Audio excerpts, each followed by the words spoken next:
අපි බලමු මකර ලග්න හිමියන්ගේ 2026 අවුරුද්ද කොහොම වෙයිද කියලා.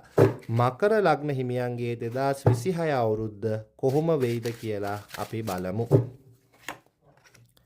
මකර ලග්න හිමියන්ට 2026 අවුරුද්ද ඇත්තටම කියනවා නම් පොඩි සිත් වේදනාත්මක ස්වභාවයකින් තමයි ආරම්භ කරන්න වෙන්නේ. හැබැයි බය වෙන්න එපා. bottom of the deck එකට ඇවිල්ලා තියෙනවා. ඒක తాවකාලික සිත් වේදනාවක්. අර ඔයාට 2026 අවුරුද්ද එපා කරවල පටන් ගන්න ස්වභාවයක් තියෙන්නේ. අර 2026 අවුරුද්ද අර අපි කියන්නේ නිකන් අර පාලනයෙන් ගිලිහිරලා ඔයාට නිකන් අර ඔයා හිතන් හිටපු දේවල් සිද්ධ වෙන්නේ නැහැ කියන එක පෙන්눔 කරන්න විදියේ කටයුත්තක් සිද්ධ වෙලා 2026 අවුරුද්ද පටන් ගත්තත් ඊට පස්සේ ඒක ඔයාට normalize වෙන ඒක ඊට පස්සේ ඔයාට අවශ්‍ය විදියට කටයුතු සිද්ධ වෙන ඊට පස්සේ ඔයාගේ කටයුතු සාර්ථක කර ගැනීමට හැකියාව හම්බ වෙන අවුරුද්දක් බවට 2026 අවුරුද්ද පටන් ගනීවි.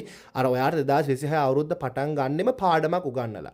ඔයාට 2026 අවුරුද්ද පටන් ගන්නෙම නරක දෙයක් සිද්ධ කළා නරක දේවලු ජීවිතේ වෙනවා කියන එක මතක් කරවලා. ඉතින් ඊට පස්සේ ඔයාගේ කටයුතු අනිවාර්යයෙන්ම normalize වෙයි. බය වෙන්න එපා. ඔයාට අනිවාර්යෙන්ම සාර්ථක අවුරුද්දක් 2026 අවුරුද්ද. මොකද දෙවියන්ගේ ආශිර්වාදය හම්බ වෙන. සියලු දේව දේවතාවුන් වහන්සේලාගේ ආශිර්වාදය හම්බ වෙන විශේෂයෙන්ම ශිව දෙවියන්ගේ ආශිර්වාදය හම්බ වෙන අවුරුද්දක්. මොකද ශිව දෙවියෝ කියන එක මේ නන්දි පෙන්වනුම් කරනවා ඊගල් උඩින් ඉන්නවා. ඉතින් අනිවාර්යෙන්ම ඔයාලට ශිව දෙවියන්ගේ ආශිර්වාදය හම්බ වෙන අවුරුද්දක්. ඒ වගේම ධනය අතින් සාර්ථකත්වයේ උදා කර ගන්න පුළුවන්. ධනය හම්බ වෙනවා. ඔයාලට කොහෙන් හරි ඔයාලට නැහැයි කියන සිද්ධ වෙන්නේ නැහැ. ධනය හම්බ වෙන අවුරුද්දක්. කොහොම හරි ධනය හම්බ වෙන අවුරුද්දක් කියන එක පෙන්වුම් කරනවා. ඒ කියන්නේ ඔයාට ඔයාගේ කටයුතු සිද්ධ කර ගන්නට ඔයාගේ කටයුතු සාර්ථක කර ගන්නට හම්බ වෙන ධනය අතින් ඔයාට උදව් උපකාර හම්බ වෙන අවුරුද්දක්.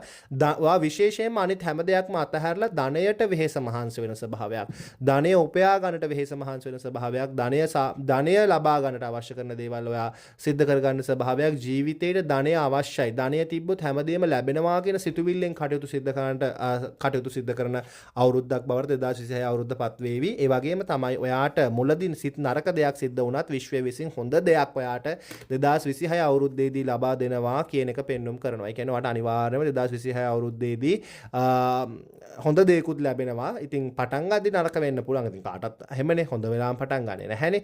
නරක වුණත් ඔයාට අනිවාර්යෙන්ම හොඳ අවුරුද්දක් බවට 2026 අවුරුද්දපත් වේවි. ඒ වගේම තමයි ඔයාගේ කටයුතු ඔයාට ඔයාගේ පාලනයේ තියාගෙන ඔයාට කටයුතු සිද්ධ කරගන්න පුළුවන් වෙන. ඔයා නිකන් අර ඔයාගේ ජීවිතේ මගේ අතේ තියෙන්නේ. මගේ තීරණ මම ගන්නෙ. අන්න ඒ තත්ත්වෙන් ඉඳගෙන කටයුතු සිද්ධ කරන්නට සිද්ධ වෙන අවුරුද්දක් බවට 2026 අවුරුද්දපත් වේවි.